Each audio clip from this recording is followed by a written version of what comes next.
Hello friends, ഇന്നത്തെ video പറയുമ്പോഴത്തേക്കും നമ്മുടെ വണ്ടിയൊക്കെ സർവീസ് സെൻറ്ററിൽ, അതായത് ഓതറൈസർ സർവീസ് സെൻറ്ററിൽ പോയി ചെയ്യുന്നവർക്കുള്ളൊരു വീഡിയോ ആണ്. അപ്പോൾ നിങ്ങൾ ഈ വീഡിയോ മസ്റ്റായിട്ടും മുഴുവനായിട്ടും കേൾക്കുക. എനിക്കുണ്ടായ അനുഭവമാണ് പറയുന്നത്. അപ്പോൾ സർവീസ് സെൻറ്ററിൽ ചെല്ലുമ്പോൾ സാധാരണ ഗതിയിൽ അവർ പറയാറുണ്ട് ചില പാർട്സുകൾ പോയി, ചിലത് വില പിടിപ്പുള്ളതായിരിക്കാം, ചിലപ്പം വണ്ടിയുടെ ക്ലച്ചായിരിക്കാം, അല്ലെങ്കിൽ ബ്രേക്ക് പാഡായിരിക്കാം, അങ്ങനെ പലതും പോയി എന്ന് പറഞ്ഞ് അവർ മാറ്റിക്കാറുണ്ട്.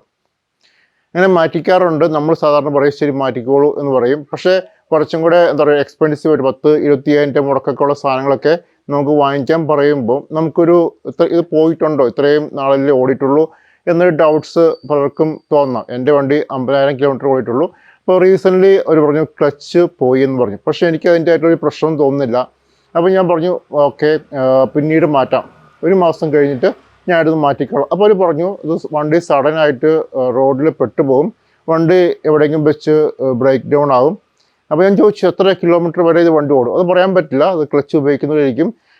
ചിലപ്പം ഒരു 1000 കിലോമീറ്റർ, ചിലപ്പോൾ അല്ലെങ്കിൽ 100 കിലോമീറ്റർ എന്നൊക്കെ പറഞ്ഞ് അവരെന്നെ പറഞ്ഞു വിട്ടു. അതിനുശേഷം ഞാൻ ലോക്കലായിട്ടുള്ള സെൻറ്ററിൽ ലോക്കലായിട്ടുള്ള കാർ റിപ്പയർ ചെയ്യുന്ന 4-5 പേരോട് ഈ വണ്ടി കൊടുത്തിട്ട് ചോദിച്ചു ഇതിന് ക്ലച്ചിന് എന്തെങ്കിലും പ്രശ്നമുണ്ടോ, എന്തെങ്കിലും പ്രശ്നം ഈ ക്ലച്ചിനുണ്ടോ. അപ്പം ക്ലച്ചിന് ഒരു പ്രശ്നമില്ല, ഇത് കുറേയധികം ഓടും, ഒരു കുഴപ്പമില്ലെന്ന് ഇവരെല്ലാം 5 പേരും പറഞ്ഞു. അപ്പോൾ ഒരു ഓതറൈസർ സർവീസ് സെൻറ്ററിൽ പോയി സർവീസ് ചെയ്യുന്ന ഒരു വ്യക്തി നിങ്ങളോട് വളരെ എക്സ്പെൻസീവ് ആയിട്ടുള്ള ഏതെങ്കിലും സാധനം പോയെന്ന് പറഞ്ഞിട്ടുണ്ടെങ്കിൽ എൻ്റെ ഒരു റെക്കമെൻഡേഷനാണ് നിങ്ങൾ ലോക്കലായിട്ടുള്ള കുറച്ച് ആൾക്കാരെ കാണിച്ചിട്ട്, കുറച്ച് റിപ്പയർ സെൻറ്റർ കാണിച്ചിട്ട് അങ്ങനെ അത് ഉറപ്പുവരുത്തിയ ശേഷം മാത്രം മാറ്റുക. കാരണം വെച്ചിട്ടുണ്ടെങ്കിൽ ഈ സർവീസ് സെൻറ്ററിൽ അവർക്ക് ഇൻസെൻറ്റീവും അല്ലെങ്കിൽ അവർക്ക് ബോണസൊക്കെ കിട്ടുന്നത് അവരുടെ ഈ എന്താ പറയുക ഈ പാർട്സ് മാറുന്നതുമായി ബന്ധപ്പെട്ടാണ്. പാർട്സ് മാറുകയും അതുമായി ബന്ധപ്പെട്ട് വരുമ്പോൾ ഒത്തിരി ബോണസ് ഇവർക്ക് കിട്ടുന്നതായിട്ട് നമുക്ക് അറിയാൻ കഴിയും.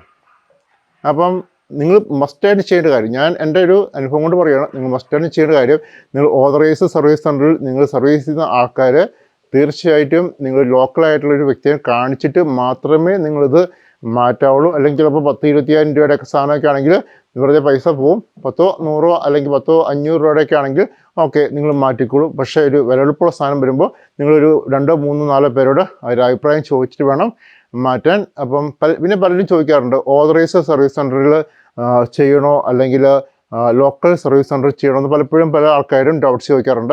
അപ്പോൾ എൻ്റെ അഭിപ്രായത്തിനിടയിൽ ഓതറൈസ്ഡ് സർവീസ് സെൻറ്റർ തന്നെ ചെയ്യുന്നതാണ് നല്ലത്. കാരണം ഇതിൻ്റെയൊക്കെ പാർട്സും അതുപോലെ തന്നെ കുറച്ചും കൂടെ അറിയാവുന്ന അവർക്കാണ്, കുറച്ചും കൂടെ ഇതിൻ്റെ ഒരു മെക്കാനിക്കൽ സൈഡ് അറിയാവുന്നവർക്കാണ്. പക്ഷേ ഞാൻ പറഞ്ഞത് ഈ പറഞ്ഞത് നിങ്ങളുടെ അടുത്തൊരു നല്ല എക്സ്പെൻസീവ് ആയിട്ടുള്ള ഒരു പാർട്സ് മാറണം എന്ന് പറയുമ്പോൾ തീർച്ചയായിട്ടും ലോക്കൽ ഷോപ്പിൽ പോയി ലോക്കലായിട്ടുള്ള നിങ്ങളുടെ അടുത്തുള്ള നിങ്ങൾക്ക് അറിയാവുന്ന ആരെങ്കിലും കാണിച്ച് ഒന്ന് ഉറപ്പ് വരുത്തിയിട്ട് മാത്രമേ നിങ്ങളിത് മാറാവുള്ളൂ. അപ്പം ഞാനീ പറഞ്ഞ് യോജിക്കുന്നുണ്ടെങ്കിൽ ആർക്കെങ്കിലും ഈ അനുഭവം ഉണ്ടായിട്ടുണ്ടെങ്കിൽ തീർച്ചയായിട്ടും നിങ്ങൾക്ക് കമൻറ്റ് ബോക്സിൽ കൊടുക്കാം. ഇനി ഞാൻ പറഞ്ഞത് തെറ്റായിട്ട് നിങ്ങൾക്ക് തോന്നുകയാണെങ്കിൽ തീർച്ചയായിട്ടും കമൻറ്റ് ചെയ്യാം. അപ്പം നിങ്ങൾക്ക് യൂസ്ഫുൾ ആയെന്ന് തോന്നുന്ന വീഡിയോ യൂസ്ഫുൾ ആയെങ്കിൽ തീർച്ചയായിട്ടും നിങ്ങൾ മറ്റുള്ളവർക്കും ഒന്ന് സജസ്റ്റ് ചെയ്യൂ. അതുപോലെ തന്നെ ഞങ്ങളുടെ ചാനൽ സബ്സ്ക്രൈബ് ചെയ്തില്ലെങ്കിൽ ഒന്ന് സബ്സ്ക്രൈബ് ചെയ്യൂ കേട്ടോ. നെക്സ്റ്റ് വീഡിയോ കാണാം. Bye bye.